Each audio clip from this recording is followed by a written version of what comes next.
കളിയാവുമ്പോൾ ജയിക്കുകയും തോൽക്കുകയൊക്കെ ചെയ്യും എന്ന് പറഞ്ഞിട്ട് ഇങ്ങനെയുണ്ട് ഒരു കരച്ചിൽ, എമ്മാതിരി കരച്ചിൽ. ആദ്യമൊക്കെ ഇത് കേൾക്കാൻ കാണാനൊക്കെ ഒരു രസമുണ്ടായിരുന്നു.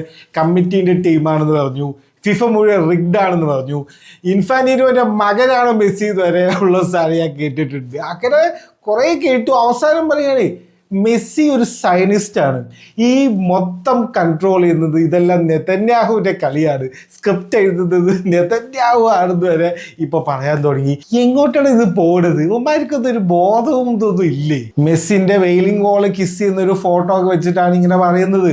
അപ്പൊ അങ്ങനെയാണെങ്കിൽ അംബാനിയുടെ വീട്ടിൽ വന്നിട്ട് മെസ്സി മറ്റേ പൂജയൊക്കെ ചെയ്യുന്ന വീഡിയോ ഉണ്ടല്ല, അപ്പൊ അത് കാണിച്ചിട്ടോ മെസ്സി ഒരു പൂജാരി ആയതുകൊണ്ടാണ് ഇങ്ങനെയൊക്കെ സംഭവിക്കുന്നത് പറയാല.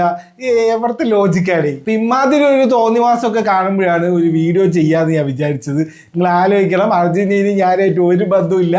ഞാൻ പണ്ട് 2008 മുതൽ ഡേവിഡ് വി ടോറസ് ഒക്കെ കളിക്കുന്ന സമയം മുതൽ ഞാൻ സ്പെയിനിൻ്റെ സപ്പോർട്ടറാണ്.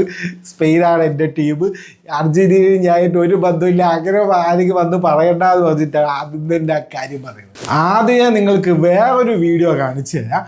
ഈ വീഡിയോയിൽ ആരാന്ന് വെച്ച് കഴിഞ്ഞാൽ റൊണാൾഡോ ആണ്. റൊണാൾഡോ ഇസ്രയേലിലുള്ള അവരുടെ മെഡിക്കൽ സർവീസ്, ഗവൺമെൻറ്റിൻ്റെ മെഡിക്കൽ സർവീസസിന് വേണ്ടിയിട്ട് ചെയ്ത ഒരു ആഡാണ്. IDF-നൊക്കെ വേണ്ടി വർക്ക് ചെയ്യുന്ന മെഡിക്കൽ സർവീസസിന് വേണ്ടി ചെയ്ത, ബ്ലഡ് ഡൊണേറ്റ് ചെയ്യണം എന്ന് പറഞ്ഞ് ചെയ്ത ഒരു ആഡാണ് നിങ്ങളിവിടെ കാണുന്നത്. അപ്പം ഇത് സയനിസ്റ്റ് ആയതുകൊണ്ടല്ലേ, ഇത് പുള്ളിക്കാരൻ വെറുതെ ചെയ്തായിരിക്കും അല്ലേ. ഇനി മെസ്സിൻ്റെ കാര്യത്തിലേക്ക് വന്നു കഴിഞ്ഞാൽ മെസ്സി യൂണിസെഫിൻ്റെ അംബാസിഡറാണ്. പുള്ളിയുടെ സ്റ്റേറ്റ്മെൻറ്റിന് ഉണ്ട് ഈ ഇസ്രായേൽ പലസ്തീൻ യുദ്ധത്തിൻ്റെയൊക്കെ ഇടയിൽ മരിക്കുന്നത് കുട്ടികളാണ്, അത് എത്ര കഷ്ടമാണെന്നൊക്കെ പറഞ്ഞിട്ടുള്ള സ്റ്റേറ്റ്മെൻറ്റ് വരെ ഉണ്ട്. സയനിസ്റ്റ് ആൾക്കാരാണോ ഇങ്ങനത്തെ സ്റ്റേറ്റ്മെൻ്റ് ഒക്കെ ഇറക്കുക? പിന്നെ മുഴുവൻ, അതായത് ബാഴ്സലോണ ടീം മുഴുവൻ പലസ്തീനിൽ പോയിട്ട് അവിടുത്തെ കുട്ടികളുടെ അടുത്ത് കൂടെ ഫുട്ബോൾ കളിക്കുന്ന പരിപാടിക്ക് വരെ പോയിട്ടുള്ള ആളാണ് മെസ്സി.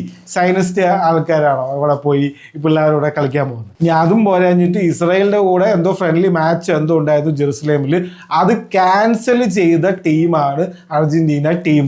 ആലോചിക്കണം, സയനിസ്റ്റ് ആൾക്കാരാണോ ഇത് ക്യാൻസൽ ചെയ്യുന്നത്? പിന്നെ അവർ കാണിക്കുന്നത് നെതന്യാഹുവിൻ്റെ കൂടെ മെസ്സിൻ്റെ ഒരു ഫോട്ടോ ആണ്.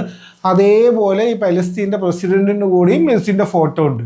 സോ ഇങ്ങനത്തെ കാര്യങ്ങളൊക്കെ ചെയ്യുന്ന ഒരു സയനിസ്റ്റിനെ നിങ്ങൾ വേറെ ഏതെങ്കിലും സയനിസ്റ്റിൻ്റെയും കാണിച്ചതാ, നമുക്ക് അപ്പം നോക്കാം. പിന്നെ ഈ ഒരു മനുഷ്യരെ കണ്ടിട്ട് ഇയാൾക്ക് ഫുട്ബോൾ കളിക്കാൻ അല്ലാണ്ട് വേറെ ഒരു കാര്യത്തിന് അറിയുന്നത് എനിക്ക് തോന്നുന്നില്ല. ഈ ഒരു മനുഷ്യരെ കണ്ടിട്ട് ഫോട്ടോയ്ക്ക് പോസ്റ്റ് ചെയ്യാൻ പോലെ ആൾക്ക് അറിയുന്നില്ല. ആ ആളുടെ അടുത്ത് നിങ്ങൾ ഇങ്ങനെ പൊളിറ്റിക്സും ഇതൊക്കെ പറഞ്ഞിട്ട് എന്തിനാണ് നിങ്ങളെ തന്നെ വില കളയുന്നത്? ഇതൊന്നും പറഞ്ഞിട്ട് വലിയ കാര്യമില്ല എന്നറിയാം. ഓരോ ആൾക്കാർക്ക് സമാധാനിക്കുക ഓരോ കാരണങ്ങളാണല്ലോ, എന്തോ ആയിക്കോട്ടെ. പക്ഷെ ഇമാതിരി ഓരോ തോന്നിവാസം പറയുകൊണ്ട് മാത്രമാണ് ഈ വീഡിയോ ചെയ്തത്.